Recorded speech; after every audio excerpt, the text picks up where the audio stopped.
नमस्कार, मैं हूं सोनिया शर्मा और आप देख रहे हैं द फैक्ट इंडिया। यहाँ पर राजस्थान यूनिवर्सिटी के बाहर खड़े हैं भैया। यहाँ पर पुलिस पूरे तरीके से तैनात है, गाड़ियाँ लगी हुई हैं और सुनिए, आर हो या पार विनोद जाखड़ को निकाल के रहेंगे बाहर। ये लोग इसीलिए खड़े हैं यहाँ पर। और सुनियो क्या हुआ यहाँ पे कि विनोद जाखड़ को निकालने के लिए अगर आप यहाँ पर आएंगे, यहाँ पर आंदोलन करेंगे तो आपकी कारें जो हैं वो लेकर चले जाएंगे, जब्त हो जाएंगी भैया। यहाँ पर ये भैया लोगों ने मुझे कहा कि मैडम जी मैं तो आया, गाड़ी ले आया लंबी लंबी, पर क्या हुआ विनोद जाखड़ के लिए लड़ने के लिए आए तो बच्चों इन लोगों के साथ ही उल्टा हो गया, हमारे भाई लोगों के साथ। इनकी लंबी लंबी गाड़ियाँ, महंगी महंगी गाड़ियाँ जब्त करके पुलिस ले गई। अब बेचारे यहाँ पर साइड में खड़े हैं और जो जिनकी जब्त हो गई बेचारे वो उधर खड़े हैं। आधे लोगों ने फ़ोन कर दिया कि भैया हमारी तो जब्त हो गई, हमारी तो गाड़ियाँ ही गई। तो विनोद जाखड़ के लिए लड़ने के लिए ये लोग आए और उनके साथ ऐसा उल्टा हो गया। तो आइए थोड़ी सी चर्चा करते हैं। पुलिस दिखा दीजिए, गाड़ी शाड़ी दिखा दीजिए और बातचीत करने के लिए, क्योंकि यहाँ पर ज़्यादा भीड़ अलाउड नहीं है, तो भाई लोगों को बाहर ही हमने थोड़ा सा खड़ा कर दिया। आइए इनसे थोड़ी सी चर्चा करते हैं। राम राम भैया, आज का दिन बुरा है जी। आप देख सकते हैं कैसे पिछले 2 दिन पूर्व में जो घटनाक्रम हुआ था, जो आरएसएस ने वाइस चांसलर के सपोर्ट से, सहमति से यहाँ जो कार्यक्रम रखा था, उस कार्यक्रम का विरोध हमारे एनएसयूआई के लोगों ने करा था, हमारे अध्यक्ष जी ने करा था। तो इसमें तानाशाही पूर्वक राजस्थान की जो पुलिस है, जो आरएसएस के इशारे पर काम कर रही है, इस वीसी के इशारे पर काम कर रही है, उन्होंने हमारे लोगों को बिना मतलब के मुकदमों में अंदर कर दिया। जैसे आरोप लगाया जा रहा है कि पुलिस की गाड़ी हमारे लोगों ने तोड़ी, तो ऐसा कुछ था नहीं। हमारा विरोध था शांतिपूर्ण तरीके से। तो आज उनकी गिरफ्तारी के विरोध में हम लोग सारे यहाँ पर इकट्ठे हुए थे। भैया मेरी बात ध्यान से सुनिए, थाकी गाड़ी भी ले गया कहीं? हैं? थाकी गाड़ी भी ले गया? बिल्कुल बिल्कुल। मैं जैसे मेरी गाड़ी मेरे साथियों के साथ अंदर गाड़ी को मैं एंट्री कर रहा था तो पुलिस ने मेरे को घेर लिया पूरी तरीके से।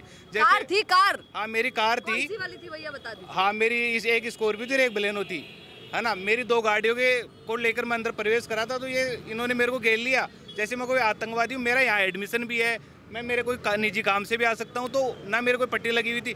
जिस तरीके से नगर निगम पर गाड़ियाँ रोक रहे हैं, इधर बिरला मंदिर के पास गाड़ियाँ रोक रहे हैं, तो ये तानाशाही नहीं तो और क्या है? आप क्या मानेंगे इस चीज़ को? कैसे पता चल रहा है कि एनएसयूआई की है? ये ट्रेस कर रहे हैं, ये ट्रेस कर रहे हैं कि इंटेलिजेंस लगा रखी है इन्होंने, कि इंटेलिजेंस लगा रखी है कि आप मान के चलोगे लोकतंत्र में हम हमारा विरोध दर्ज कर रहे हैं कि हमारे साथियों पर झूठे मुकदमे लगाकर अंदर उनको जेसी कर दी, बिना मतलब की धाराएं लगा दी। तो ये कहाँ तक का न्याय? जैसे हमारी भी गहलोत की सरकार थी, गहलोत साहब की सरकार थी, एबीवीपी वालों ने कुछ ने काले झंडे दिखाए थे उनको, लेकिन साहब का दिल बड़ा था, उन्होंने कमिश्नर साहब को फ़ोन करके कि ठीक है, बच्चे हैं, छात्र हैं, चल तो स्टूडेंट्स में चलता है, इनको ज़्यादा समझा के भेज देना। तो इन लोगों ने तो जिस तरीके से एक व्यवस्था खराब करी है कि यहाँ पर आरएसएस वालों को बुलाकर यहाँ पर कार्यक्रम करा रहे, शस्त्र पूजा कार्यक्रम करवा रहे हैं। भैया आपको बुरा नहीं लग रहा है कि हम तो विनोद जाखड़ के लिए लड़ने आए, साला हमारी गाड़ी चली गई, तो दुख नहीं हो रहा? जी नहीं, दुख किस बात का होगा? ये तो हमारी तो लड़ाई बहुत लंबी है। ये तो बीजेपी से और आरएसएस से बहुत लंबी लड़ाई है, भी 2.5 साल है इनकी। क्या बातें चल रही है अंदर? कब आ जाएंगे आपके भैया बाहर? जी हमारे जो लीगल एडवाइज़र हैं, वकील हैं हमारे, उनसे हमारी लगातार बात चल रही है कि जो भी अन्य धाराएं उन्होंने लगाई है जो कि गलत है, कि आप लगा सकते हो कि एक तरीके से प्रदर्शन में को जो 151 में बंद करते हैं, सुबह छोड़ देते हैं, उसके बाद जो अन्य 6-7 धाराएं लगी उनके खिलाफ हमें बात कर रहे हैं, तो उनके खिलाफ बातें चल रही हैं। तो वो देखो अब कभी तक क्या रहता है इसमें। आरएलपी के नेता भी आप लोगों के लिए लड़ रहे हैं, कल आए थे हमारे पास इंटरव्यू देने, तो कह रहे हैं कितने बेचारे हैं एनएसयूआई के लोग, इनके साथ कितना गलत हुआ। इनके बड़े नेता आ नहीं रहे, बर्थडे छड्डे मना रहे हैं और आप लोगों का सपोर्ट करने। आज भैया देखे ना, आप लोग अकेले खड़े हैं, हमें भी दुख हुआ। आपके साथ कोई बड़ा नेता क्यों नहीं? जो लोग हमें बेचारा कह रहे हैं वो लोग हिम्मत करके आ जाएं। विनोद जाखड़ कोई अपने निजी हित के लिए तो आकर के विरोध कर नहीं रहा था। विनोद जाखड़ को सज़ा मिल रही है एक दलित होने की। विनोद जाखड़ को इस चीज़ की सज़ा मिल रही है कि वो एक दलित, एक गरीब परिवार से आकर के आरएसएस का विरोध किस प्रकार से कर लेता है। तो जो भी राजनीतिक दल के व्यक्ति ये कह रहे हैं कि ये बेचारे हैं, तो हम तो बेचारे हैं, बेचारों का आकर के सहारा दे दो ना। किस चीज़ की सज़ा विनोद जाखड़ को दी जा रही है? जो उसके खिलाफ दंगा भड़काने की, जो धर्म के खिलाफ एक मतलब आप कह रहे हैं कि जो बेचारे कह रहे हैं वही आ जाए, तो हनुमान बेनीवाल आ जाए तो आप सब खुश हो जाएंगे? भाई लोकतंत्र की इस जंग में जो भी व्यक्ति आता है उसका स्वागत है। हनुमान बेनीवाल क्यों है, भाजपा के नेताओं को भी आना चाहिए। हम जो छात्र हैं हम तो समाज के बच्चे हैं, हम कोई कांग्रेस के बच्चे थोड़ी, हम समाज के बच्चे, यूनिवर्सिटी के आपको बच्चे। भैया समझदारी से जवाब दीजिएगा, आपको क्यों लगता है ये लोग क्यों यहाँ पर आके और शस्त्र पूजा की है? यूनिवर्सिटी को ही क्यों चुने? क्या साबित करना चाहते हैं? भाई यूनिवर्सिटी एक तरीके से नर्सरी होती है लीडरशिप की और एडमिनिस्ट्रेटिव सर्विसेज की, उसमें पेनिट्रेशन करके ये लोग ये साबित कर देना चाहते हैं कि आगे जो भी लीडरशिप, अगर आपको पोजीशन में आना है, ब्यूरोक्रेसी में आना है, तो आरएसएस को नमस्ते सदा वत्सले कहना पड़ेगा, वरना आप आरएस नहीं बन सकते, आईएएस नहीं बन सकते, एमएलए नहीं बन सकते। ये एक मैसेज देना चाहते ये थे। तो बड़ा आरोप लगा रहे हैं, ऐसा तो कुछ बोला नहीं। नहीं, और मैसेज क्या दिया जा सकता था? लाठियां लेकर के, पहली बात तो आरएसएस के लोग अंदर चले कैसे गए? आज हम लोगों को गाड़ी लेकर के अंदर नहीं जाने दिया जा रहा है, तो लाठियां लेकर के लोग कैसे चले गए? गाड़ी गई भैया, बताइए एक बार जरा। मेरी एक एक्सेल 6 थी, उसको इन लोगों ने जब्त किया है, और मेरे पास में सिर्फ लाइसेंस नहीं था। जो मोटर व्हीकल एक्ट है वो ये कहता है कि अगर आपके पास में लाइसेंस नहीं है तो आप उसकी ई कॉपी दिखा सकते हैं। ई कॉपी दिखाना अलाउ नहीं किया। मैं एडवोकेट हूँ, रजिस्टर्ड एडवोकेट हूँ, मेरे को ये लोग कानून सिखा रहे हैं। बिल्कुल गैर कानूनी तरीके से हमारी गाड़ियाँ जब्त करी गई हैं, और ये दमनकारी नीतियाँ, और ये सिर्फ इसलिए करी जा रही हैं कि छात्रों को कुचला जाए, यूनिवर्सिटी आने से रोका जाए। और इसमें पुलिस की भी गलती नहीं मानूंगा। पुलिस के ऊपर भी आज अगर यहाँ पे 3 वज्र खड़े हुए हैं, 3 ट्रक खड़े हुए हैं, तो पुलिस को मजा थोड़ी आ रहा है। पुलिस को आरएसएस और भाजपा की सरकार द्वारा प्रेशर किया जा रहा है। भैया एक बात का जवाब दीजिएगा, आप बोल रहे हैं कि बाकी लोग नेताओं के लिए, मुझे बोल रहे हैं कि भाजपा के भी आए, हनुमान बेनीवाल भी आ जाए, पर आपके खुद के नेता कहाँ हैं? यही तो सवाल है। तो बड़े नेता आए क्यों नहीं? पायलट साहब आए क्यों? हमारे लीडर्स आए हैं, हॉस्पिटल में भी गहलोत साहब आके गए थे, डोटासरा जी आके गए थे। तो ये जो मुहिम उन्होंने कह रखा है कि एक बार आप करो आगे बढ़ के कोई भी चीज़, तो आगे जो भी होगा जो देखा जाएगा। और ये राजस्थान विश्वविद्यालय की जो कुलपति है, ये आरएसएस से बनी है, आरएसएस ने इसको बनाया, तो उन लोगों को खुश करने के लिए ये पुलिस के सहारे, पुलिस की आड़ में उन लोगों को यहाँ लाठियाँ हथियार लेके बुला रही है, यहाँ प्रोग्राम करवा रहे हैं। यहाँ गर्ल्स हॉस्टल भी है, बॉयज़ हॉस्टल भी है, स्टूडेंट्स का एरिया है, वो लोग सीनियर है, पास आउट है यहाँ से, उनका क्या मतलब है यहाँ कार्यक्रम करने में? कोई गार्डन ले, कोई दूसरा कोई मैदान ले, ये विश्वविद्यालय प्रांगण है, इसमें तो आप देखो कितनी छावनी बनी हुई है, इस तरीके की चीज़ें आप देखना, तो ये बीजेपी सरकार में संभव है, पर्ची सरकार में। क्या बोलेंगे भैया, बोलिए। गाड़ी चली गई ये बता दीजिए पहले तो मुझे। नहीं, गाड़ी का दुख नहीं है, दुख इस बात का है जिस तरीके से शिक्षा के मंदिर में इस तरीके की ये घटनाक्रम हुआ, ये बड़ा बड़ा निंदा करते हैं। और मैं आपको बता देना चाहता हूँ कि जब से ये 30 सितंबर को ये वारदात हुई थी, उसको लगातार लेकर हमारे गहलोत साहब, पायलट साहब, डोटासरा जी, टेकाराम जूली जी और भी हमारे कांग्रेस की लीडरशिप है, पूरा संज्ञान में मामला है, पूरी बारीकी से देख रहे हैं, अधिकारी से बात कर रहे हैं। हमारी एक ही डिमांड थी कि आज जिस तरीके से 3 दिन से लगातार डोर टू डोर थाने में हमारे विनोद जाखड़ जी को घुमाया जा रहा है कि वो अपराधी है, कि आतंकवादी है, वो भी विश्वविद्यालय से अध्यक्ष रही है और आज प्रदेश को नेतृत्व कर रहे हैं। इस विषय को लेके मैं इतना बता देना चाहता हूँ बीजेपी सरकार को कि अपने कान नाक सब खोल लीजिए कि आने वाले समय में राजस्थान में एक बड़ा आंदोलन होगा, जिसके जिम्मेदार पूरी आरएसएस भी होगी और बीजेपी सरकार भी होगी, और मजबूती से लड़ेंगे। हमारी एक ही डिमांड है कि विनोद जाखड़ को जल्द से जल्द रिहा करो, नहीं एक रोड जाम होने वाले की बस तादाद में है अब थोड़ी देर में। कहाँ से करेंगे भैया रोड जाम? आपकी गाड़ियाँ जब्त हो गई, वो बेचारे जो आने वाले थे वो नहीं आ पा रहे हैं, तो ये कैसे मतलब मान ले कि देखिए ना किस तरीके से पुलिस की छावनी बना रखी है, ट्रक लगा रखे, हमारी गाड़ी जब्त कर ली, हमारे कई साथियों को भी ले गए, फिर भी हिम्मत नहीं आ रही, हम लड़ेंगे। हमारी एक ही डिमांड है कि विनोद जाखड़ को जल्द से जल्द रिहा करो, नहीं बड़ा आंदोलन राजस्थान में होने वाला है बस। अच्छा, गहलोत साहब ने एक वीडियो लगाई थी भैया, अगर आपकी जानकारी में हो, कि आप लोगों की गाड़ी के पीछे कुछ नाम लिखा हुआ था एनएसयूआई के कोई नेताओं के, छात्र नेताओं के, और उनको तोड़ रही थी पुलिस। मुझे एक बात बताइए, ये पट्टी लगाना कितना सही है? ये मेरे मन का क्वेश्चन था। एक तरीके से छात्र नेताओं का शौक होता है, और साथ में अपना जो कॉलेज में विद्यार्थियों के हित में जो काम करते हैं उनकी पहचान के लिए काम करती है ये चीज़। तो पर्ची सर ये लगाना चाहिए पट्टी लगाना, अगर वो काम कर रहा है, छात्रों की सेवा कर रहा है, तो कर सकता है ये चीज़ जी। अच्छा, आप क्या बोलेंगे, आज क्यों आए? गाड़ी शाड़ी गई या नहीं? मैम मैं टोंक से हूँ, मेरा नाम हनुमान बेनीवाल है और मैं टोंक से हूँ। कहाँ गया? वाह, देखिए सुनिए, कौन कहता है हनुमान बेनीवाल नहीं आए? देखिए यहाँ पर हनुमान बेनीवाल एनएसयूआई के छात्रों की मदद करने के लिए यहाँ पर पहुँच गए। नमस्कार, ये हनुमान बेनीवाल हैं, टोंक से। वो नागौर से हैं, आप टोंक से हैं, फैन हैं उनके? बिल्कुल, सबके ही फैन है मैम हम तो, लेकिन जो आज अरे भैया आते तो एनएसयूआई का और वाका फैन नहीं, सबके ही फैन रहना पड़ता है मैडम, अपना अपना तरीका है, ये तो अपना अपना काम करने का तरीका है।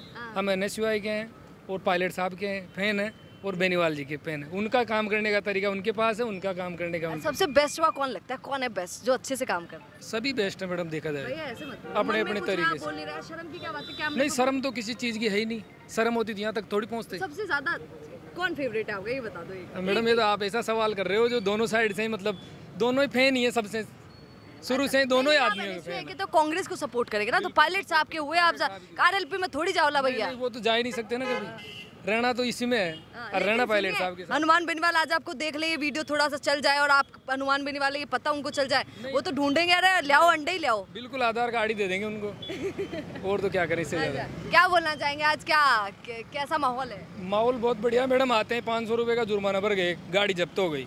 अब यहाँ से टोंक तक का गाड़ी सफर जब्त हुई करना, आपकी 100 अलग और 500 रुपये पैसा। वो जुर्माना उसी में आ गया। 500 का जुर्माना है। अब ये एक चीज़ और कर रहे हैं, जैसे गाड़ी को भी जब्त कर रहे हैं, लेकिन उसमें 10 बजे का टाइम डाल रहे हैं, रात के 10, सुबह के 10, सुबह के 10 आए 4 बजे और पर्ची में डालें 10 बजे। पुलिस सामने ही है, देखिए भैया, पुलिस हनुमान बेनीवाल जी सामने ही बोल रहे हैं। ये तो इन्हीं को पता है क्यों डाला है। मेरे पास तो पर्ची है इनकी, तो पाप है। उसमें ये चीज़ 10 बजे का टाइम डाल रहे हैं। हाँ, ये तो बहुत बल्कि गलत बात। गाड़ियाँ रोकने से कुछ नहीं होगा। गाड़ियाँ रोक लोगे, गाड़ियाँ जब्त हो जाएगी, कल छूट जाएगी, परसों छूट जाएगी। अब ये प्रोटेस्ट तो चलता ही रहेगा। आप टोंक से गाड़ी लेकर आए, कार कौन सी कार थी भैया? मेरे पास ब्रेजा थी। ब्रीजा थी। अब पापा जी का पूछा, बेटा आज हो गए हो? सब नहीं पता है पापा जी ने भाई उन्हें गीड़ हो आज जूत खाबा अंडे जूत ही पड़े। हाँ, तो पिताजी का बोले नहीं कि ये जूत खा पाई था, नहीं यूनिवर्सिटी भेजा था कहीं? नहीं बोले है ना, बोले भाई जूत खावा क्यों जाओ, घर काहे खा लियो। लेकिन कहीं जा अगर आगे कुछ करना है ना तो सारा ही काम करना पड़ेगा। तो पापा चाहते हैं बेटा मेरा एमएलए बन जाए? घर वाले तो किसके नहीं चाहते, सभी चाहते हैं मैडम एमएलए ही बने डायरेक्ट, लेकिन बन नहीं सकते ना, सीढ़ी बाई सीढ़ी चलना पड़ेगा उसके लिए। वो आपकी सीढ़ियाँ अब चालू हो गई हैं। अब हमारी सीढ़ियाँ चालू हो। तो विनोद झाकड़ के साथ साथ अब लगे हुए हैं। बिल्कुल, हम उनको रिहा कराने के लिए आज यहाँ प्रोटेस्ट करने आए थे, लेकिन यहाँ जो छावनी बनी हुई है ये हमें कुछ करने नहीं देंगे, क्योंकि एंट्री। अच्छा, हनुमान बेनीवाल जी, हनुमान बेनीवाल को क्या बोलेंगे? आने के लिए बोलेंगे थोड़ा निमंत्रण शिमंत्रण? अब निमंत्रण तो मेरी तो इतनी नहीं है कि मैं उनको निमंत्रण दूं। नहीं नहीं, कल ही उन्होंने बोला, आपने तो देखा कि हम तो युवाओं के साथ हैं भैया। माँ की पार्टी में कांग्रेस भाजपा की जरूरत को ना, बड़ा बड़ा नेता की, ये छोटा मोटा नहीं खड़ा कर देमला तो वही जीत जाओला। अन्याय के मैदानों के पीले चावल नहीं दिए जाते, अन्याय के मैदानों के पीले चावल नहीं दिए जाते। जिसमें अणक है वो खुद आएगा यहाँ पे, चाहे वो किसी भी पार्टी का नेता हो। मैं वापस कहूँगा कि हम कांग्रेस के बच्चे नहीं हैं, हम समाज के बच्चे हैं। विनोद जाखड़ एक गरीब परिवार से, एक दलित परिवार से आता है, उसने आवाज़ उठाने का काम किया है, तो वो एक बहुत बड़ा स्टेप है, उसका साथ देना चाहिए, न सिर्फ कांग्रेस के नेताओं को बल्कि हर पार्टी के नेताओं। सुनिए, मैं तो बताऊंगी फैसल, एक छोटी सी रिक्वेस्ट है, एक बार ये पुलिस वाले दिखा दीजिए। और मैं कह रही हूँ आप दिखाइए, मैं इनसे बात करती हूँ। आप बताइए मुझे कि इतनी पुलिस हो रखी है भैया, लाठी पाठी पड़ गई, थोड़ा मार धाड़ दिया, कहीं पैर वैर टूट गए, हाथ वाथ टूट गए तो? लाठियाँ हम लोगों को आज से 3 दिन पहले भी पड़ी थी। हमारा एक साथी अभी एसएमएस हॉस्पिटल में एडमिटेड है। विनोद जाखड़ के साथ कितने लोगों को गिरफ्तार किया? विनोद जाखड़ के साथ में अभी 8 और लोग गिरफ्तार हैं। उनके जो सेक्शंस भी हैं, उनकी एफआईआर की कॉपी भी अभी ऑनलाइन अपलोड नहीं हुई है। हम लोगों को एफआईआर की कॉपी दी नहीं गई है, तो हमें ये भी नहीं पता कि थाने बदले क्यों जा रहे हैं आप लोगों के डर से? क्या क्यों बदले जा रहे हैं? थाने बदलने का एक कारण सबसे पहले तो एक गैरकानूनी चीज़ ये हुई थी, पुलिस ने उन्हें गिरफ्तार नहीं किया, पुलिस ने उन्हें अगवा किया था। उन्हें 11:30 बजे गिरफ्तार किया गया था। आप पर केस हो जाएगा, और सच बोलिए। नहीं करिए ना, करिए मेरे सामने। पहली बात तो अरेस्ट मेमो क्यों नहीं दिया गया? मैं एडवोकेट हूँ, मैं आपको बताता हूँ क्या क्या इसमें लीगल फैलेसीज हुई हैं। जब अरेस्ट किया है तो अरेस्ट मेमो क्यों नहीं दिया? अरेस्ट मेमो देना जरूरी है। उसके बाद में जब रात में 11:30 बजे उनको अरेस्ट किया है तो उसके लगभग 36 घंटे बाद उनको क्यों प्रेजेंट किया गया है? पहले उनको ले जाया गया गांधीनगर थाने, फिर ले जाया गया मोती डूंगरी थाने, फिर ले गया खोनागुरिया थाने, फिर उनको ले जाया गया झोटवाड़ा थाने। तो उनके 4-5 थाने क्यों बदले गए? तो इस पे लगभग 4 लेवल्स पे जुडिशियल और एक लीगल जो प्रोसेस था उसका लैप्स हुआ है। था नहीं भैया, तो बड़ा मामला अगर आपने और मैंने आरएसएस के खिलाफ आवाज़ उठा दी तो उससे बड़ा मामला आज देश में नहीं हो सकता, हमें इजाज़त नहीं है। तो भैया सब तो कहते हैं वो तो हिंदू राष्ट्र की बात करता है, देश के कितने लोग उनके साथ हैं कि भैया ये तो अच्छा काम है ना कि राष्ट्रवाद की बात करें, हिंदू राष्ट्र की बात करें। हिंदू क्या विनोद जाखड़ हिंदू नहीं है? ये जिस हिंदू राष्ट्र की बात करते हैं उसमें दलित को स्थान नहीं है, उसमें ओबीसी को स्थान नहीं है, उसमें किसानों को स्थान नहीं है, उसमें गरीबों को स्थान नहीं है, उसमें हर उस वर्ग को स्थान नहीं है जो इन्हें नमस्ते सदा वत्सले नहीं कहता, उसमें हर उस वर्ग को स्थान नहीं है जो इनके खिलाफ आवाज़ उठाता है। ये हिंदू राष्ट्र की बात नहीं करते। जरा बताइए, नमस्ते क्या बोल रहे थे आप? ये पूरा सेंटेंस का मतलब बताइए। नमस्ते सदा वत्सले जो इनके आका थे सावरकर जी, जो जाकर के माफ़ी मांग करके आए थे, वैसे ही इनका एक झुकने का तरीका है, जो इनकी झुकने की आदत पड़ी हुई है, वो एक झुकने का तरीका है नमस्ते सदा वत्सले। और ये हम लोगों से उम्मीद करते हैं कि हम भी नमस्ते सदा वत्सले कहेंगे। तो मैंने कहता हूँ कि हमारा नाम सावरकर नहीं है जैसा कि राहुल गांधी जी कहते हैं। मेरा नाम भी राहुल है, मेरा नाम राहुल सिंह है, मेरा नाम राहुल सावरकर नहीं है। और मैं माफ़ी नहीं मांगूंगा और हमारे साथी माफ़ी नहीं मांगेंगे। जेल में डालना है डाल दो, देखते हैं कितनी जगह है। NSUI के 40 लाख रजिस्टर्ड मेंबर हैं और परसों हमारे राष्ट्रीय अध्यक्ष भी आने वाले हैं, देखते हैं कितने लोगों को डालते हैं। राष्ट्रीय अध्यक्ष आएंगे और हमारे जो पूरी लीडरशिप है, स्टेट की लीडरशिप वो आएगी। गहलोत जी ने, सचिन पायलट जी ने, गोविंद सिंह डोटासरा जी ने, टीकाराम जूली जी ने, सभी लोगों ने आवाज़ उठाई थी। पर वो लोग इस गरिमा का ध्यान रखते हैं कि राजस्थान यूनिवर्सिटी और कोई भी यूनिवर्सिटी प्रदेश और राष्ट्रीय स्तर के नेताओं के आने की जगह नहीं है। उन्हें यहाँ पर आना पड़े, उससे ज़्यादा राजनीति नीचे नहीं गिर सकती। पर जब अगर कोई और विकल्प नहीं रह जाएगा तो ये सभी लोग, नेता भी ज़रूर आएंगे और हमारे लिए आवाज़ उठाएंगे। पहले भी उन्होंने उठाई और आगे भी उठाएंगे। कल गहलोत जी ने खुद फ़ोन करके कमिश्नर साहब को ये चीज़ कही कि बच्चों के साथ में इस प्रकार की आप जाति नहीं करिए, उन्हें छोड़ दीजिए। पर उनकी बात की भी सुनवाई नहीं करी गई है। 3 बार मुख्यमंत्री रहे, सर जी की बात नहीं मानी। 3 बार मुख्यमंत्री रहे और बहुत सारे बड़े पदों पर रहे। पर मैंने आपको कहा ना कि अभी प्रेशर इतना ज़्यादा है कि आपने सिर्फ एक ऑर्गेनाइजेशन के खिलाफ अगर आवाज़ उठा दी तो आप फिर इस देश में जी नहीं सकते, रह नहीं सकते। आपको कहीं और का पासपोर्ट लेना पड़ेगा। इस प्रकार के इस समय हालात हो चुके हैं। आप क्या बोलेंगे भैया? बोलिए। बड़ी शर्म की बात है, लोकतंत्र के देश में ये ऐसा हो रहा है। हमारे विनोद जी जाखड़ जी को गिरफ्तार कर लिया, अलग अलग थानों में फिराया गया, बाद में उन जुडिशियल कस्टडी लगा दी गई। ये बहुत ही शर्म की बात है। क्यों पसंद है विनोद झाकड़ जी? गरीब नेता हैं, गरीबियों की आवाज़ उठा रहे हैं, छात्रों की आवाज़ उठा रहे हैं। चलिए आइए भैया, आप आइए। ये बहुत देर से खड़े हैं, भैया से बात नहीं हुई, क्या बोलेंगे? देखिए, आपने भी एक बात कही थी कि आरएसएस जो है वो राष्ट्र प्रेम की बात करती है, इस तरह की बात करती है चीज़ के अंदर। अगर इतना ही राष्ट्र प्रेम है इनके अंदर तो झुंझुनू की बढ़ती आ रही है, निकाल ले सेना की बढ़ती। ये सारे जितने पुलिस वाले अधिकारी जो खड़े हुए हैं, जितने सरकारी लोग खड़े हुए हैं चीज़ के अंदर, तो पहले आरएसएस का पहले वो कच्छा है उनका, वो नहीं पहनते थे, उसके बाद जाके भर्ती नहीं करते थे। ये मेहनत करते थे, पढ़ाई करते थे। आज आप देखो देश का भविष्य इस तरह से हो रहा है कि 8वीं क्लास का बच्चा भी क्या बोलता है कि भैया आप मत करो, मुसलमान अभी इस तरह से आ रहे हैं, इस तरह से। उसके अंदर ये जहर आ चुका है। आप उसकी स्थिति देखो, पढ़ाई के अंदर उसका शिक्षा का अभाव इतना ज़्यादा हो चुका है कि भाई तू पहले अपने शिक्षा पे ध्यान दे। हमारे देश के अंदर जब कांग्रेस सरकार के अंदर हमें एक नारा लेके आई थी कि बेटी बचाओ बेटी पढ़ाओ, उन नारों को छोड़ के बेरोजगारी की बात करते, उन नारों को छोड़ के आज किस तरह की देश कर दिया आपने। आप जहर घोलने की कोशिश कर रहे हो, छोटे छोटे बच्चे इस तरह से चीज़ के अंदर है। आज पार्क के अंदर मैं कह रहा हूँ कि इतना ही अगर आपका राष्ट्र प्रेम की बात करते हैं तो ये जितनी भी निजी संस्थानों के अंदर जाने की कोशिश करते हैं, चाहे निजी पार्क के अंदर अपनी अपनी छोटी छोटी शाखाएं लगाते हैं चीज़ के अंदर, कौन आज़ादी दे रहा है इनको? ये कौन आज़ादी दे रहा है? भैया आप समझदार हैं, मेरे को एक बात बताइए, ये लोगों के सवाल है जो लोग आप पर कमेंट करेंगे। एक बात बताइए, तो ये एक्सरसाइज करना, ये जो ये करते हैं उसे एक्सरसाइज भी माना जाता है, बहुत अच्छी चीज़ है, वो तो बहुत अच्छी रहती है। क्या ये हर ये शाखा वाखा से इससे कोई नुकसान तो नहीं होता? मैं आपको ये बताऊँ कि पार्क के अंदर तो और भी योगा संस्थानें वहाँ पे काम करती आई है। पार्क में इंसान जाता क्यों है? जो निजी पार्क के अंदर जाता क्यों है? वो एक मेंटल पीस के लिए जाता है। आप वहाँ जाके सुबह पहले सावधान होकर विश्राम करके ड्रम बजाते रहते हो, आपको लोगों को वैसे परेशानी होती है। मैं आज उस क्षेत्र से आता हूँ, होमल विधानसभा के क्षेत्र आता हूँ, हर पार्क के अंदर छोटी छोटी शाखा लगा रखी है, छोटे छोटे बच्चों को परेशान कर रखा है। आपने क्यों कर रहे हो? अगर आपका इतना खुश हो जाते हैं भैया देख के, ड्रम सुन के, क्या रहे भागो और देखो, और उनको तो एंजॉयमेंट के लिए अच्छा है। हाँ जी, तो यही तो देश का भविष्य जा रहा है चीज़ के अंदर। उनको एंजॉयमेंट इस चीज़ के अंदर दिख रहा है। आपको एंजॉयमेंट के लिए आप उनको स्पोर्ट्स के अंदर डालो, उनको बताओ उन चीज़ के अंदर। आज ये जब भी ड्रम बजाना मत सिखाओ नेकर पहन के, ऐसा देखो, मेरे को ऐसी बात नहीं है कि ड्रम, अगर आप ये कह रहे हो कि ड्रम की वजह से वो ओलंपिक्स में जा रहे हैं, तो वही चीज़ नहीं है कि भाई वो ड्रम जो है कि अपना में स्पोर्ट्स बना दिया उन्होंने चीज़ के अंदर। और भी जगह संस्था के अंदर उनको लोगों को शिक्षा दो चीज़ के अंदर, और वहाँ मेंटल पीस के लिए अगर आपके अंदर इतना ही है कि आप अच्छा काम कर रहे हो तो चंदा इकट्ठा करो, एक अभी JD अप्रूव्ड के अंदर प्लॉट खरीदो वहाँ पे, और वहाँ अपना सारा काम करो, वहाँ चलो अपना ताम झाम। भैया मेरी बात सुनिए, गाड़ियाँ आई तो ऐसे तो है नहीं, आपको उठा के लेकर जाने के लिए आई हूँ शायद। देखो, हो सकता है अगर ये ले जाए तो कोई बात नहीं, लेके जाएंगे तो भी जेल में डालेंगे, कहीं अलग तो लेके नहीं जाएंगे, या तो हमें घुमाते रहेंगे इधर से उधर। कोई बड़ी चीज़ तो नहीं, मैं खुद वकील हूँ, ठीक है। अगर कोई नहीं है तो आज ये देखो, मैं आपको एक चीज़ बताऊँ, इतिहास के अंदर ये पन्ना लिखा जाएगा कि जब अंधभक्तों के ऊपर चश्मा लग रहा था, कोई नेता नहीं खड़ा था, तो NSUI का कार्यकर्ता यहाँ मजबूती से शिक्षा संस्थान की लड़ाई लड़ रहा था। मेरा अंतिम सवाल आप सभी से, एक बात बताइए, माता पिता बोलते नहीं है कि ये सवाल मेरे पास बहुत आता है NSUI के लिए, मुझे बताइए ना, आप लोग इतना वो रहते हैं थोड़ा सा, माता पिता बोलते नहीं, अरे बेटा घर बैठ जाए, इकल ये भेजा चाहे ताना है, क्या कर रहे हैं आप लोग, ये जेल जा रहे हैं, फलाना कर रहे हैं, सरकारी नौकरी से भी चले जाएंगे। सब ये तो देखो इतिहास का लिखा हुआ भी है कि भगत सिंह भी अगर पैदा हो तो दूसरे घर के अंदर हो, सीता भी पैदा हो तो दूसरे घर के अंदर हो, वो हमें से पूजने के लिए लेते हैं। फिर भी हम इस देश के अंदर एक हमारी नैतिक जिम्मेदारी बनती है कि सिर्फ यही नहीं, अगर आप आके गए तो आपने सिर्फ मित्र काम करा है। अधिकारी अगर आप आए हो, पदों पे बैठे हो चीज़ के अंदर, और आप चले गए, तो वो कोई रोबोट भी कर सकता था। आपको 4 इंच की बुद्धि जो दी है वो इसी चक्कर में दी है कि आपको नीतियाँ बनानी है, आपको नीति बनाने के लिए काम करने के, देश को आगे बढ़ाने के लिए काम। नरेश मीणा को क्या बोलेंगे? देखिए अच्छा काम कर रहे हैं, लड़ाई लड़ रहे हैं, ज़मीन पे संघर्ष कर रहे हैं।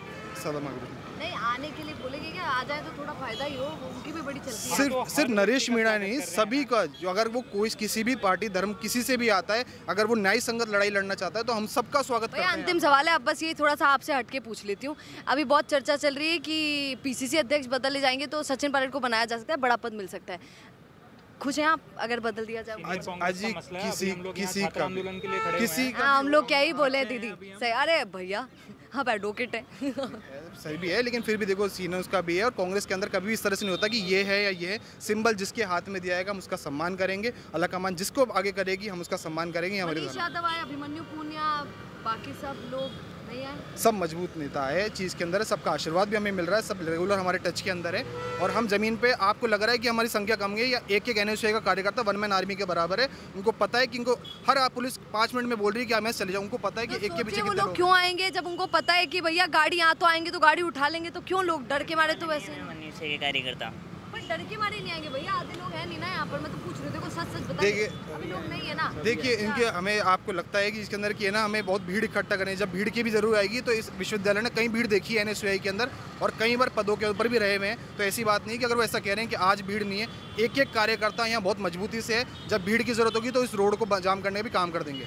अब ये देखना होगा, क्योंकि चाहे भैया 5 लोग ही खड़े हों भैया, पर चौड़ी छाती के साथ खड़े हैं, और वकील बहुत हैं यहाँ पर लोग, तो ये जानते हैं कि कानून क्या है। पुलिस को ही बता रहे हैं भैया लोग हमारे कि कानून क्या है। कई लोगों की तो मुझे तो आंखों में आंसू इसलिए हैं कि ब्रीजा चली गई, किसी की स्विफ्ट डिजायर चली गई, बढ़िया भैया लोगों की गाड़ियाँ चली गई है भैया, ये तो बहुत दुख की बात है। पर ये देखना होगा कि विनोद झाकड़ बाहर कब आते हैं, और क्या ये लोग अभी तो 4-5 हैं, वो भीड़ होगी तब भी, और क्या भीड़ से पहले ही विनोद झाकड़ बाहर आ जाएंगे, देखने वाला विषय होगा। पर आप बनी रही द फैक्ट इंडिया के साथ। नमस्कार। बिजनेस अच्छा हो सकता है, लेकिन अगर नाम नहीं दिखा तो पहचान कैसे बनेगी? अब टेंशन छोड़िए, द फैक्ट इंडिया आपके बिजनेस को देगा वो पहचान जो पूरे राजस्थान में हर किसी तक पहुंचे। न्यूज चैनल पर विज्ञापन, पॉडकास्ट और प्रमोशन के जरिए आप सीधे 5 लाख सब्सक्राइबर और 10 करोड़ से ज्यादा व्यूज तक अपनी पहुंच बना सकते हैं। तो देर किस बात की, आज ही द फैक्ट इंडिया से जुड़िए और अपने बिजनेस को बनाइए हर घर का नाम।